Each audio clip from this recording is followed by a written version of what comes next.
અનર કરી આલું લે હું મોગી. હા એવું કરવાનું છે આપણે. હા ભાઈ ભલે માં ભલે. મૂલ્ય તમારું ડેરું આવ્યું. ભલે ભલે. હે ખમા ખમા તમે. હું કહું છું બોલો બોલો.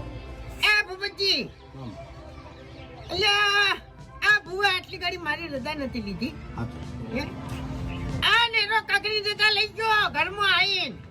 અને હવે હું કહું છું લ્યા કે ભૂપતજી તમારું ઘર છે ઈકણ હું પાયા મળ્યા કોકનું ડટણ પાડું છું. શાનું ડટાણું? હે મનેક નું ડટણ પાડું છું લ્યા. ના હોય ઈ ના હોય શું કેવું? કારણ કે ભુવાજી પાયા ખોદવામાં હું જતો અને વાયા જતો વિધિ કેટલી કરી છે. હાડકા જેવું ય નીકળી નહીં. કશું નતું નીકળ્યું. હા અને વિધિ મેં છે ને આખો હવન કેવરા હતો પાયપ. હા